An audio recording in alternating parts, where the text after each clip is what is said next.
नमस्कार, डीडी बिहार के morning live show Bihar Bihar में आप सभी का बहुत बहुत स्वागत है। आज के सुबह आपके साथ आपकी होस्ट मैं हूं मुस्कान। दर्शकों, नए दिन की शुरुआत हो गई और जैसा कि आप सभी जानते हैं कि हर रोज़ आपके समक्ष उपस्थित होते हैं और एक विशेष मेहमान के साथ और उनसे कुछ खास बातचीत करते हैं किसी खास विषय पे। और साथ ही दर्शकों, आप ये भी जानते हैं कि हमारे जीवन में जो सबसे ज़रूरी है वो है हमारा स्वास्थ्य। अगर हमारा स्वास्थ्य ही सही नहीं होगा तो हम जीवन में कोई भी कार्य नहीं कर पाएंगे और ना ही हम अपने लक्ष्य को प्राप्त कर पाएंगे। तो अपने लक्ष्य को पाने के लिए सबसे ज़रूरी है हम स्वस्थ रहे और स्वस्थ रहने के लिए सबसे ज़रूरी है सही खान पान, सही आहार लेना। आज हम इसी बारे में तमाम जानकारी लेंगे आज के हमारे विशेष मेहमान से। लेकिन जैसा कि आप ये भी जानते हैं कि हर रोज़ जो दिन की शुरुआत है हम एक अच्छे विचार के साथ करते हैं, एक सकारात्मक सोच के साथ करते हैं। वो कहते हैं ना, दिन की शुरुआत एक अच्छी सोच, एक अच्छे विचार के साथ करें तो दिन भर के लिए हमें एक मोटिवेशन मिलता है। तो आइए देखते हैं कि आज के अनमोल वचन में आप सभी के लिए क्या कुछ है।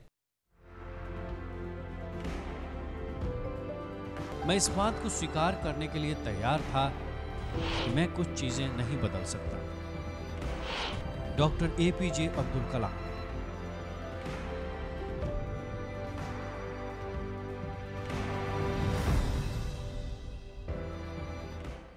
इसी के साथ दर्शकों कार्यक्रम को आगे बढ़ाते हैं और स्वागत करते हैं आज के हमारे विशेष मेहमान का। आपको बता दें कि आज स्टूडियो में हमारे साथ मौजूद हैं डॉक्टर साकिब आज़ाद सिद्दीकी। आपको बता दें कि बिहार के जाने माने न्यूरो सर्जन हैं। सर नमस्कार, बहुत बहुत स्वागत है आपका हमारे इस खास कार्यक्रम। सर मैं आपसे जानना चाहूँगी, हम जानते हैं कि आप बिहार के जाने माने न्यूरो सर्जन हैं और जब भी बात न्यूरो सर्जरी की आती है तो देखते हैं न्यूरो सर्जरी का, चाहे हम बात करें अपने ब्रेन का या फिर स्पाइन का, ये कहने के दोनों से इसका जुड़ाव होता है और साथ ही न्यूरो सर्जरी इसका इलाज भी करते हैं। सबसे पहले तो मैं आपसे यही जानना चाहूँगी कि न्यूरो सर्जरी होता क्या है, इसमें किस तरीके की बीमारियों का इलाज होता है, इस बारे में थोड़ा विस्तार से बताएं आप। ओके, नमस्कार।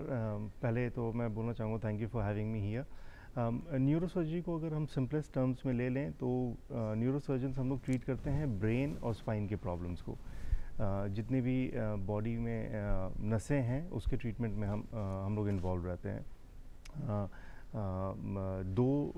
हम ब्रेन और स्पाइन के ट्रीटमेंट में दो लोग इन्वॉल्व हैं। एक हम लोग न्यूरो सर्जन हैं जो हम लोग सर्जिकली ट्रीट करते हैं और न्यूरोलॉजिस्ट हैं जो मेडिसिन से ट्रीट करते हैं। तो बेसिकली ब्रेन और स्पाइन की जितनी भी नसें हैं, पेरिफेरल जो हाथ में नसें जा रही हैं, पैरों में नसें जा रही हैं, अगर उसमें कुछ प्रॉब्लम होता है तो न्यूरो सर्जन्स का रोल पिक्चर में आता है जी। और साथ ही हम जब भी बात करते हैं न्यूरो सर्जरी की, तो अगर हम बात करें स्पाइन की, आज हम बहुत सारे ऐसे लोग देखते हैं जैसे कहने के स्पाइन से जुड़ी बहुत सारी बीमारियां हैं या बहुत सारी दिक्कतें हैं, लेकिन ऐसे में उन्हें करना क्या चाहिए, क्या चीज़ों से बचाव करना चाहिए, ये उन्हें पता ही नहीं। तो इस बारे में कुछ बताना चाहेंगे आप? तो स्पाइन का problem is a little complex problem.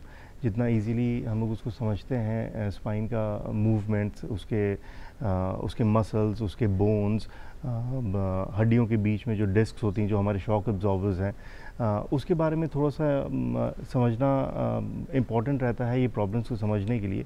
लेकिन इफ़ वी से इन शॉर्ट, स्पाइन की मेजॉरिटी प्रॉब्लम्स हमारे डिस्क से शुरू होते हैं, डिस्क की खराबी से होते हैं, पोस्चर के प्रॉब्लम से होते हैं। जब हमारा डिस्क थोड़ा सा डीजनरेट होने लगता है, एक्स्ट्रा लोड हमारे स्पाइन पे जाने लगता है, जिसकी वजह से ये बैक प्रॉब्लम्स शुरू होते हैं। तो थोड़ा सा डिटेल में समझने की ज़रूरत है जो हम लोग आगे प्रोग्राम में ऑब्वियसली करेंगे।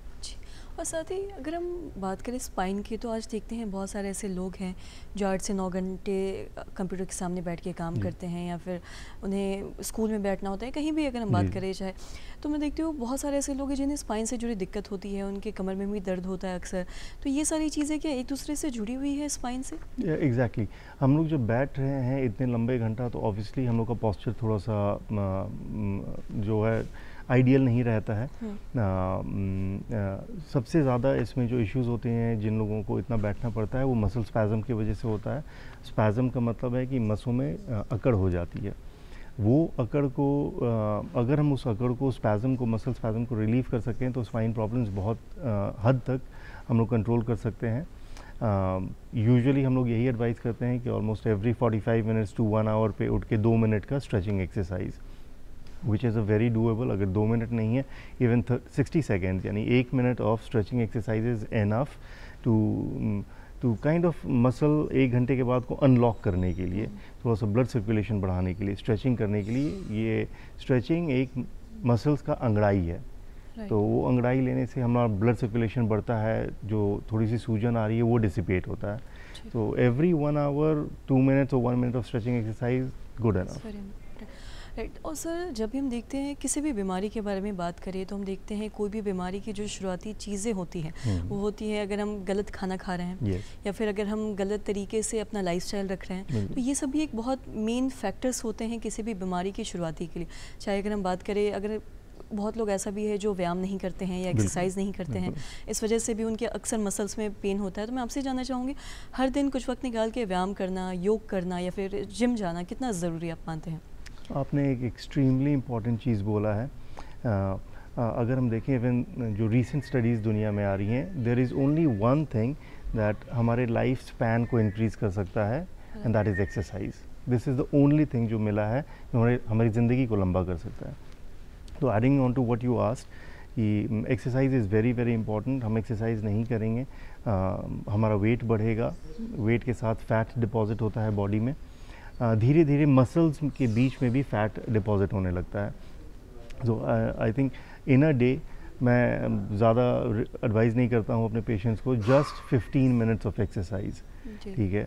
यूजुअली कार्डियो एक्सरसाइजेज या जिसको हम लोग कहते हैं आइसोमेट्रिक एक्सरसाइजेज, वो एक्सट्रीमली बेनिफिशियल होते हैं मसल के लिए, लेकिन only 15 minutes once a day is enough आपके बॉडी की मोबिलिटी को बढ़ाने के लिए।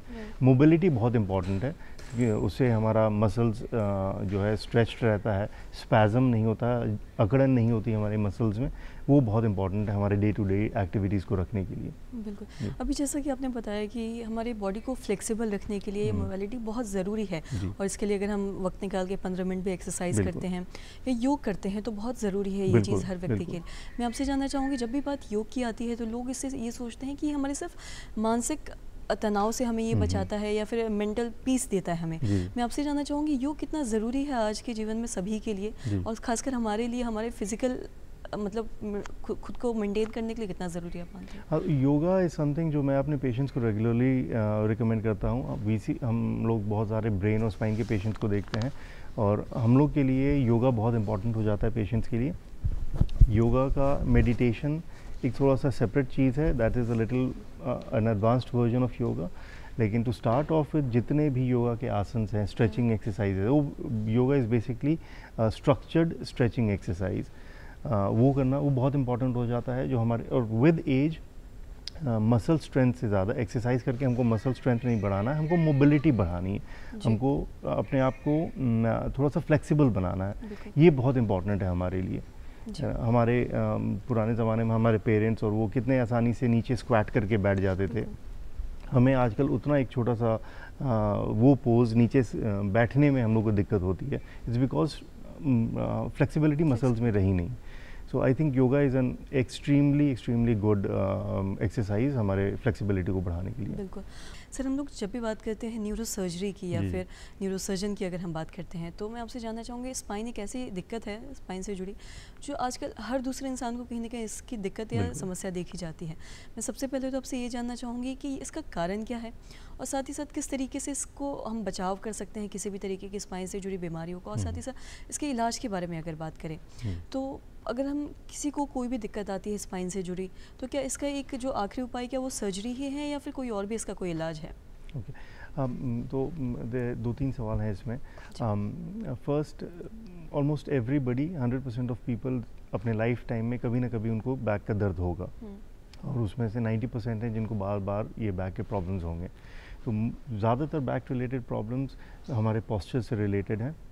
हमने ठीक से ज़्यादा देर तक बैठा नहीं, वो पोस्चर ठीक नहीं था, भारी सामान उठा दिया गलत पोस्चर पे, या कहीं पर गिर गए हमारे पीठ के बल पे, इससे रिलेटेड है, मसल से रिलेटेड है। फिर एक प्रॉब्लम होता है एज रिलेटेड, जैसे एज के साथ हमारे चमड़े पे झुर्रियाँ आएंगी, वैसे ही हमारा स्पाइन भी डीजनरेट होगा, तो वो एज रिलेटेड इशू है।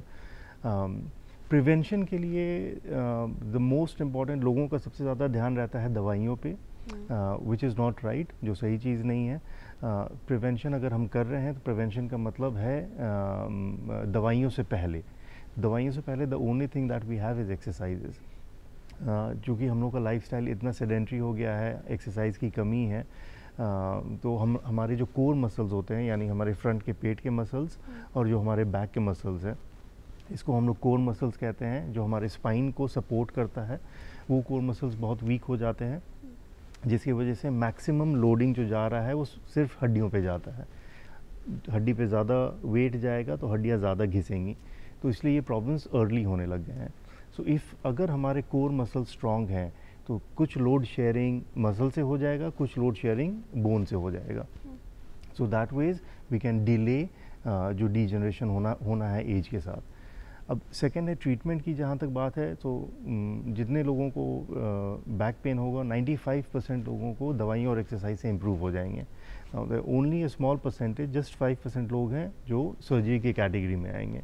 तो इट्स जस्ट 5%, बाकी 95% are anyways going to improve. और साथ ही हम कई बार ऐसा भी देखते हैं कि अगर कोई बाहर जा रहा है, किसी दुर्घटना में अगर वो फंस जाए, स्पाइन से जुड़ी कोई अगर दिक्कत आ जाए, या फिर अगर कोई क्रैक हो जाए, या फिर फ्रैक्चर हो जाए, या फिर खासकर अगर हम बात करें ब्रेन के बारे में, कई बार ऐसा होता है ब्लड क्लॉट हो जाता है, या फिर कई बार बहुत ज़्यादा ब्लीडिंग हो जाता है, तो ऐसी स्थिति में करना क्या है उनके अभिभावक को या जो भी उनके साथ है वो समझ नहीं पाते, तो ऐसी स्थिति में वो क्या कर सकते हैं हॉस्पिटल तक पहुँचने से पहले? इस बारे में भी थोड़ा आप जानकारी दें। जी, ये एक बहुत ही इम्पॉर्टेंट प्रॉब्लम है जो इंडिया अभी भी बहुत जूझ रहा है जिससे, क्योंकि हम लोग के emergency on site emergency services का बहुत अच्छा रीच नहीं है। तो यूजुअली जब भी एक्सीडेंट होता है तो आसपास के लोग ही हॉस्पिटल ले जाते हैं। तो एटलीस्ट लोगों में अवेयरनेस जानने के लिए हमको इसको सिंपल से सिंपल रखना है। तो सिर्फ 2 चीज़ का ध्यान रखना है। पेशेंट का जब भी किसी आदमी का एक्सीडेंट होता है उसके गर्दन को स्टेबलाइज करना है, क्योंकि अगर गर्दन का फ्रैक्चर हुआ है या स्पाइन का कहीं पर फ्रैक्चर हुआ है, मूवमेंट से वो स्पाइनल कॉर्ड अगर दबा नहीं है तो दब जाएगा, और अगर स्पाइनल कॉर्ड दब गया तो हाथ पैर में अगर ताकत है भी तो वो रास्ते में ट्रैवल करते करते चला जाएगा। तो द फर्स्ट थिंग इज़ कि हमको ये पूरे स्पाइन को स्टेबलाइज करना है। सामान कुछ नहीं है, बस पेशेंट को सुपाइन रखना है, यानी सीधा लेटा के रखना है। हमारा सबसे इम्पॉर्टेंट चीज़ ये है। सेकेंड, जब भी सर में चोट लगता है तो पेशेंट को दौरा आ सकता है। उस टाइम पे ऐसे से हाथ पैर में झटके आते हैं, तो यूजुअली लोगों को लगता है कि मिर्गी हुआ है तो कुछ हम सुंघा दें या मुंह में उंगली डाल दें या मुंह में चम्मच या कुछ भी चीज़ डाल दें। लेकिन अगर दौरा हो रहा है पेशेंट को तो सबसे इम्पॉर्टेंट चीज़ है कि पेशेंट को सिर्फ एक करवट डाल देना है, राइट या लेफ़्ट, उस टाइम पे, ताकि जो मुंह में ब्लड या जो बलगम जम रहा है वो बाहर निकल जाए। तो ये 2 चीज़ बहुत इंपॉर्टेंट है, स्पाइन का स्टेबलाइजेशन, और अगर दौरा आया है तो जस्ट एक करवट दिला देना है। जी, और आपने भी मिर्गी की ही बात की है। बहुत सारे ऐसे भी लोग हैं जिन्हें मिर्गी आती है और इस स्थिति में क्या करना है वो समझ नहीं पाते। कई बार ऐसा जो एक मिथक है लोगों में बना हुआ है कि मुंह में चम्मच डाल देना, या फिर बहुत जगह ऐसा भी होता है गाँव या ग्रामीण क्षेत्र में कि वो जूते या चप्पल सुंघाने लगते हैं। तो बहुत सारी ऐसी भी चीज़ें हैं जो नहीं करनी चाहिए। तो इस बारे में थोड़ा आप जानकारी देना चाहेंगे? हाँ, मैंने जैसे अभी बताया है कि सीजर आया है वो अपने आप रुकेगा, वो 2 मिनट 3 मिनट 4 मिनट के बाद वो अपने आप रुकेगा। उस टाइम पे अगर दवाई नहीं है तो देयर इज़ नथिंग एक्टिवली उस सीजर को रोकने के लिए जो कोई कर सकता है। तो we just have to wait कि सीजर ख़त्म हो जाए खुद से, और वो जाएगा खुद से। हमको तब तक प्रिवेंट करना है कि पेशेंट का जो बलगम है मुंह में, या अगर अपनी ज़बान या होंठ काट लिया तो वो खून फेफड़े में नहीं जाए। उसके लिए हमको पेशेंट को सिर्फ दाहिने या बाएं करवट रखना है। बस करवट रखने का ये पर्पस है कि मुंह में जो भी कुछ जम रहा है वो बाहर गिर जाए। उंगली नहीं डालना है मुंह में, चम्मच नहीं डालना है, नथिंग, सिर्फ करवट दिलाना है। वो दौरा चला जाएगा 2-3 मिनट के बाद, और पेशेंट को खुद ब खुद होश आ जाएगा। तब तक उस ड्यूरेशन में हम लोग ट्रीटमेंट के लिए डॉक्टर से बात कर सकते हैं, लेकिन जब कुछ नहीं है, करवट इज़ दी ओनली आंसर। जी, और क्या ये जेनेटिकली भी ट्रांसफ़र होता है? अगर घर में कोई ऐसे हैं जिन्हें सीजर की प्रॉब्लम है, तो क्या उनके बच्चों में या आने वाले कल जो भी है, क्या उसमें भी ऐसा हो सकता है? क्या ये जेनेटिकली ट्रांसफ़र होता है? नहीं, जेनेटिकली तो नहीं होता है। कुछ सीजर्स हैं जिनका एक बहुत ही छोटा प्रोपोर्शन है, 1 to 2% का है, जो जेनेटिकली हो सकता है। इंडिया में सबसे कॉमन कॉज दौरे का, स्पेशली बिहार में, वो है कि एक कीड़े का इन्फेक्शन होता है जिसको हम लोग न्यूरोसिस्टिक सर्कोसिस कहते हैं। जो अगर हम खाना को साफ़ से नहीं धोए, सब्जियों को ठीक से धो के नहीं पकाते हैं, या अच्छे से पूरी तरीके से नहीं पका है, तो फिर वो इन्फेक्शन ब्रेन में जा सकता है। बहुत ही आराम से इसका इलाज हो सकता है, लेकिन बिहार में सबसे कॉमन कॉज वो कीड़े का इन्फेक्शन है। जी, और साथ ही अगर किसी को ऐसा कुछ होता है जैसा कि आपने बताया कि क्या करना है, साथ ही मैं आपसे ये भी जानना चाहूँगी, जब भी बात हम ब्रेन की करते हैं तो ब्रेन से जुड़ी बहुत सारी ऐसी बीमारियां हैं। अक्सर ऐसा देखा जाता है कि लोगों को माइग्रेन की समस्या होती है, लोगों को सर में दर्द होता है। कई बार लोग सर के दर्द को इग्नोर करते हैं कि ऐसे ये पेन है या फिर कोई दिक्कत नहीं है, पेन किलर ले लेते हैं, कोई भी चीज़ें। तो अगर बार बार किसी के सर में दर्द हो रहा है तो क्या ऐसी स्थिति में क्या उन्हें डॉक्टर से सलाह लेना चाहिए, कंसल्ट करना चाहिए? इस बारे में कुछ जी एग्जैक्टली। वंस और ट्वाइस अगर कभी दर्द हो जाता है तब तो हम दवाई लेके इजीली उसका ट्रीटमेंट हो सकता है, लेकिन ओवर द काउंटर ड्रग्स लेते हैं, मेडिसिन लेते हैं लोग, वो ट्रीटमेंट हो सकता है। लेकिन अगर बार बार हो रहा है तो इट इज़ ऑलवेज बेटर कि हम लोग एक सीटी स्कैन करके चीज़ों को रूल आउट कर लें कि हम कोई चीज़ मिस तो नहीं कर रहे हैं। मोस्ट ऑफ द केसेस में ये सीटी स्कैन नॉर्मल आने वाला है, बट एनीवेज एटलीस्ट वो इन्फॉर्मेशन अब हमारे पास और पेशेंट के पास रहेगा कि हम लोग कोई चीज़ को मिस नहीं कर रहे हैं, कोई इंपॉर्टेंट बीमारी को मिस नहीं कर रहे हैं, और जो ये हेडेक है, हेडेक का ट्रीटमेंट अपना वैसे प्रोसीड करता रहेगा। साथ ही हेडेक को मैं आपसे भी जानना चाहूँगी, हेडेक को और माइग्रेन दोनों एक ऐसा पेन है जिसके अंतर को लोग समझ नहीं पाते हैं। कई बार सर में दर्द होता है उसको लोग माइग्रेन समझ लेते हैं, कई बार नॉर्मल सर के दर्द को वो कुछ और समझते हैं, या फिर अगर नॉर्मल भी हो तो वो समझते हैं कि माइग्रेन नहीं है। तो मैं आपसे जानना चाहूँगी दोनों के पेन में डिफरेंस क्या है, कैसे वो खुद को समझ सकते हैं कि क्या उन्हें दिक्कत है? तो हम ऐसे समझ रहे हैं migraine is a type of headache. Headache के अंदर में बहुत सारे टाइप्स ऑफ हेडेक्स होते हैं, उसमें से एक टाइप है माइग्रेन। तो migraine is a common problem है ना, लेकिन हर हेडेक माइग्रेन नहीं होता है। माइग्रेन के बहुत स्पेसिफिक सिम्टम्स होते हैं। यूजुअली वो सर के किसी एक साइड से स्टार्ट होगा, धीरे धीरे प्रोग्रेस करेगा, एक टाइम पे आके अपना पीक ले लेगा। उसके साथ में नोज़िया हो सकता है, पेशेंट को वॉमिटिंग हो सकती है, आँख से पानी आ सकता है, यानी इनफैक्ट जिस साइड पे हेडेक हो रहा है उस साइड की आँख से पानी आ सकता है, उस साइड के नाक से पानी आ सकता है। अगर ये माइग्रेन बहुत सीवियर हो तो आँख के सामने रोशनी चमक सकती है। तो हर हेडेक इज़ नॉट माइग्रेन, लेकिन अगर माइग्रेन होता भी है तो उसका बहुत इफेक्टिव ट्रीटमेंट है। और साथ ही अगर हम ब्रेन के बारे में बात करें, हेडेक के बारे में बात कर रहे हैं, आज देख रहे हैं कि आज स्ट्रेस बहुत ज़्यादा बढ़ गया है, खासकर अगर हम युवाओं के बारे में बात करें तो ये क्या स्ट्रेस भी एक बहुत बड़ा कारण हो सकता है किसी भी बीमारियों को बढ़ाने में? आपसे ये भी जानना चाहिए। एब्सोल्युटली, स्ट्रेस का हेडेक से तो डायरेक्ट रिलेशन है। आई मीन उसमें तो कोई कंट्रोवर्सी नहीं है। स्ट्रेस होगा, हेडेक्स बढ़ेंगे, स्ट्रेस होगा, जो हमारे लो बैक प्रॉब्लम्स है वो बढ़ जाएंगे। तो जब भी या तो स्टूडेंट्स प्रिपेयर कर रहे हैं कंपटीशन के लिए, उसका स्ट्रेस हुआ, बहुत पेशेंट्स आते हैं कि एग्ज़ाम का टाइम है, उसमें कमर का दर्द बढ़ गया, एग्ज़ाम का टाइम है, हेडेक्स हो रहे हैं बहुत।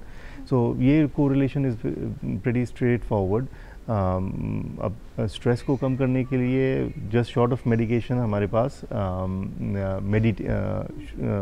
मेडिटेशन है ना, यही हम लोग कर सकते हैं। अगर हम बात करें, जैसा कि आपने बताया था लास्ट हमने बात किया मेडिटेशन के बारे में, आजकल बहुत सारे ऐसे लोग हैं जो मेडिटेशन में बिलीव नहीं करते हैं, लेकिन हम ये भी जानते हैं कि अगर हमें स्ट्रेस से दूर रहना है तो मेडिटेशन करना हर वक्त कुछ समय निकाल के बहुत ज़रूरी है, और कहीं ना कहीं हमें स्ट्रेस फ्री भी करता है ये।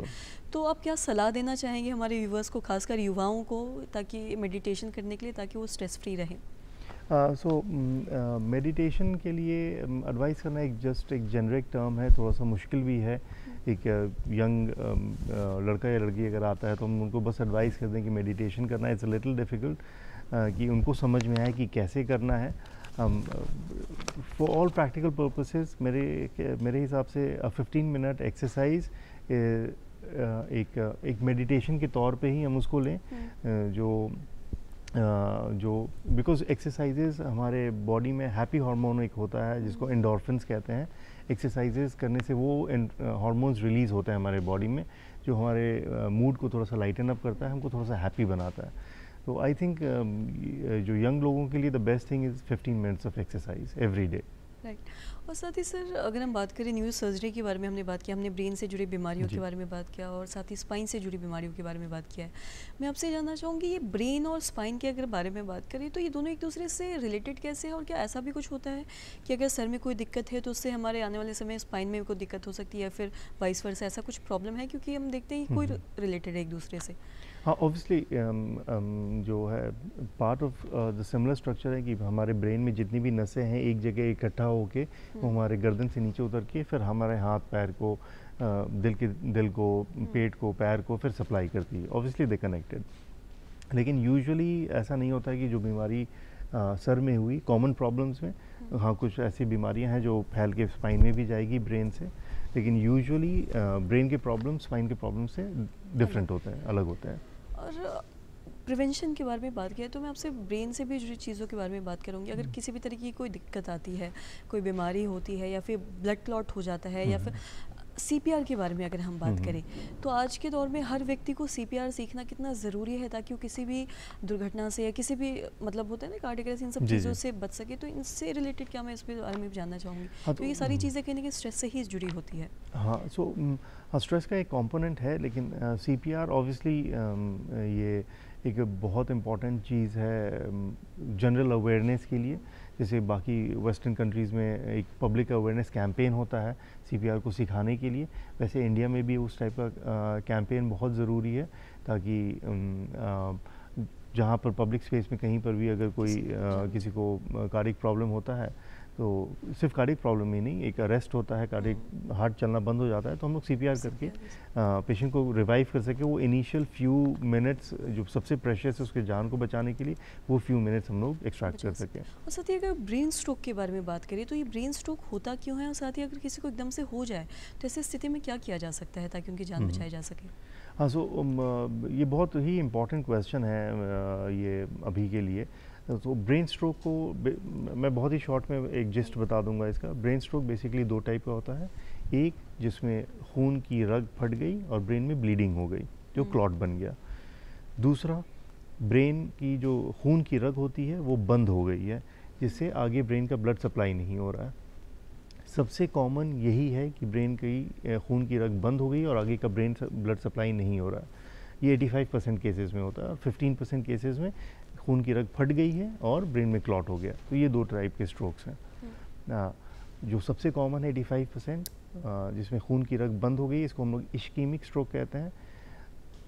This is the only stroke अगर पेशेंट टाइम पे यानी 12 घंटे के अंदर अगर हमारे पास पहुंच जाता है तो हम लोग मिनिमली इन्वेसिव तरीके से एक पाइप को ब्रेन में ऊपर ले जाते हैं और उस क्लॉट को हम लोग निकाल सकते हैं जिससे फिर से ब्रेन में ब्लड सर्कुलेशन स्टार्ट हो जाए।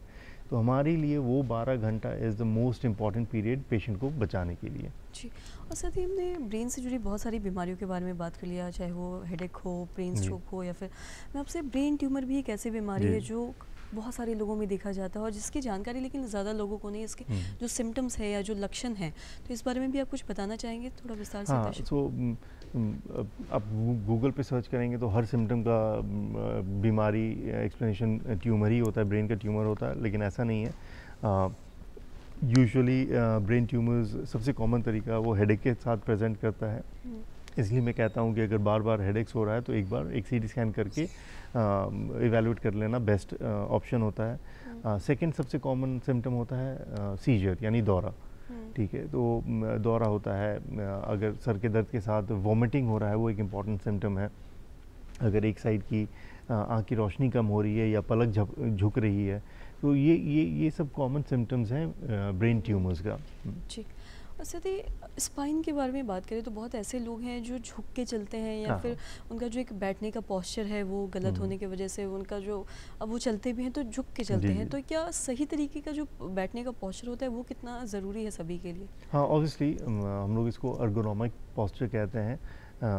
बैठने का ये पोजीशन बहुत इम्पॉर्टेंट है। और जो आप बता रही थी पेशेंट्स जो झुक के चलते हैं वो इसलिए होता है क्योंकि बैक में उनकी नसें दब गई होती हैं, या तो डिस्क ख़राब हो गया हो या जो रीढ़ की हड्डियों का जॉइंट्स होता है वो साइज़ में बढ़ गया हो जिसकी वजह से नसें दब रही हैं। तो यूजुअली जब भी होता है जब नसें दब रही हैं तो पेशेंट झुक के चलता है क्योंकि वो नसों के ऊपर से दबाव उठा देता है, इसलिए पेशेंट को वो पोजीशन ज़्यादा कंफर्टेबल लगता है। जी, तो अगर स्पाइन हो, ब्रेन हो, ये सारी बीमारियों के बारे में बात करें तो कोई कैसा सलाह है जो आप लोगों को देना चाहेंगे ताकि वो स्पाइन से जुड़ी या फिर ब्रेन से जुड़ी सारी बीमारियों से बच सके? कुछ ऐसा कोई आप मैसेज देना चाहेंगे? हाँ, मेरा मैसेज इज़ वेरी सिंपल। लोगों को ऑलरेडी मालूम है स्पाइन के लिए is exercise which is very important, और ब्रेन के लिए सम मोमेंट्स ऑफ मेडिटेशन। ठीक है, तो meditation can be any way, चाहे आप किताब के साथ थोड़ा सा एक नॉवल के साथ उसको स्पेंड कर लें या जस्ट एक जिसको ब्रेन रिलैक्सेशन कहते हैं, बैठ के हम जस्ट लुकिंग एट नो वे, है ना। तो ये दो चीज़ ही हैं टू कीप इट सिंपल। और साथ ही सर थोड़ा आपके बारे में भी जानना चाहेंगे। हमने बीमारियों के बारे में बहुत कुछ जान लिया, लेकिन आपसे भी थोड़ा आपके बारे में जानना चाहेंगे। इससे जो जुड़ाव है डॉक्टर्स के बारे में अगर हम बात करें तो उन्हें कहीं ना कहीं एक भगवान का भी दर्जा दिया जाता है और उन पे एक लोगों का विश्वास भी होता है। मैं आपसे जानना चाहूँगी, सभी डॉक्टर्स को कुछ वक्त निकाल के जो आमजन है या जो खासकर गरीब तबके के लोग हैं उनके लिए वक्त निकालना कितना ज़रूरी मानते हैं आप आज के दौर में? स्पेशली बिहार के कॉन्टेक्स्ट में गरीब लोगों के लिए वह अब एक बहुत बड़ा पॉपुलेशन हम लोग का गवर्नमेंट डिफाइंड पुअर कैटेगरी में है। उनके लिए तो डेफिनेटली हम लोग को डॉक्टर्स को टाइम और अपना समय देना होगा। मैं भी देता हूँ अपने क्लिनिक पे। सैटरडेज़ जो है फ्री होते हैं पेशेंट्स के लिए, जो भी पेशेंट्स आएंगे सैटरडे को वो फ्री होते हैं। तो this is my way of helping the patients of Bihar. और आपसे ये जानना चाहूँगी, ये एक ऐसा प्रोफेशन है जिससे बहुत सारे लोग जुड़ना चाहते हैं लेकिन बहुत सारे लोग जुड़ नहीं भी पाते हैं। मैं आपसे जानना चाहूँगी इस क्षेत्र में आपका कैसे आना हुआ? क्या घर से घर वाले चाहते थे या आपका कोई रुचि था? कैसे आपका आना हुआ इस फील्ड में? मेरा फील्ड में इसलिए आना हुआ क्योंकि एक तो मेरे को इंटरेस्ट भी था और फिर घर की तरफ से भी था कि डॉक्टर बनो ज़्यादा एक रिस्पेक्टेबल प्रोफेशन है। और फिर ये सुनते सुनते बचपन से मेरा भी मन बन गया, तो इसलिए मैं फिर मेडिकल फील्ड में मैंने चुना अपना करियर। जी, और मेडिकल फील्ड के बारे में ही बात करें तो सर बहुत सारे अलग अलग इसमें जैसे ऑप्थोमोलॉजिस्ट हैं, गायनी हैं या फिर बहुत सारी और भी चीज़ों की ब्रांच है। मैं आपसे जानना चाहूँगा न्यूरो सर्जरी में का ये चुनाव आपने कैसे किया और क्यों किया? तो जब मैं जनरल सर्जरी कर रहा था पीजीआई चंडीगढ़ से, तो वहाँ पर जो भी पेशेंट्स आते थे या बाकी और भी मैं अपने फ्रेंड से जब बात करता था तो वो लोग जो दूसरे मेडिकल कॉलेजेस में थे तो वो लोग कहते थे कि न्यूरो सर्जरी में तो आउटकम उतना अच्छा नहीं होता है, तो उसमें क्यों जाना चाह रहे हो। लेकिन मैं पीजीआई चंडीगढ़ में रह के अपने डिपार्टमेंट में आउटकम बहुत अच्छा देख रहा था। मेरे को ऐसा लगा कि लोगों को मालूम नहीं है कि कितनी चीज़ें एडवांस्ड हो गई हैं, कितना हम लोग पेशेंट्स को बेनिफिट कर सकते हैं। और secondly it is a massive challenge, brain में और स्पाइन पे ऑपरेट करना इट्स अ मैसिव चैलेंज, और मेरे को बहुत ही एक्साइटिंग और अट्रैक्टिंग लगा, इसलिए मैंने फिर न्यूरो सर्जरी चूज़ किया। जी, और साथ ही ये भी जानना चाहेंगे अगर घर परिवार के बारे में बात करें, कहाँ से आप ताल्लुक़ रखते हैं, कहाँ से आपकी शिक्षा दीक्षा हुई जो शुरुआती जो जी। आज आप यहाँ पे इस मुकाम पे हैं, तो शुरुआती से आपके बारे में भी थोड़ा जानना चाहेंगे कि जो बेसिक एजुकेशन ये सारी चीज़ें कहाँ से ताल्लुक़ रखते हैं? तो मैं ओरिजिनली हम लोग सीवान से हैं, लेकिन मैं पढ़ा पटना में ही हूँ। मैंने अपना स्कूलिंग डॉन बॉस्को से किया था पटना से, और फिर एमबीबीएस के लिए मैं कलकत्ता गया, नेशनल मेडिकल कॉलेज। फिर थैंकफुली एमबीबीएस के बाद मैंने एमएस जनरल सर्जरी किया पीजीआई चंडीगढ़ से, और जब मेरा चंडीगढ़ से ख़त्म हुआ तो फिर मेरा सिलेक्शन एम्स दिल्ली में हो गया न्यूरो सर्जरी में। तो मैंने अपना एमसीएच एम्स दिल्ली से किया। एमसीएच करने के बाद 1 साल मैं वहीं पर रहा। उसके बाद मैं ज्वाइन किया as an associate professor PGI Rohtak में। तो रोहतक में मेरा एक बहुत ही अच्छा वो टाइम रहा, क्योंकि हम लोग ने न्यूरो सर्जरी डिपार्टमेंट को मैसिवली डेवलप किया वहाँ पर। फिर वहाँ से मैं एम्स पटना आ गया। एम्स पटना में मैं एसोसिएट प्रोफेसर था। उसके बाद मैंने सोचा कि मैं ख़ुद का प्रैक्टिस करूँ, और तब मैं फिर प्राइवेट प्रैक्टिस में आ गया। जी, और साथ ही जो भी बच्चे जो आज के युवा हैं जो इस फील्ड में आना चाहते हैं, डॉक्टर बनना चाहते हैं, खासकर अगर वो न्यूरो सर्जन बनना चाहते हैं, तो उनको आप क्या कुछ कहना चाहेंगे? मैं उनको यही बताना चाहूँगा कि मेडिकल फील्ड में आने के लिए you will have to give time, और सबसे इम्पॉर्टेंट है इट्स एक्सट्रीमली हार्ड वर्क। ये नहीं सोच के आना है कि हम जल्दी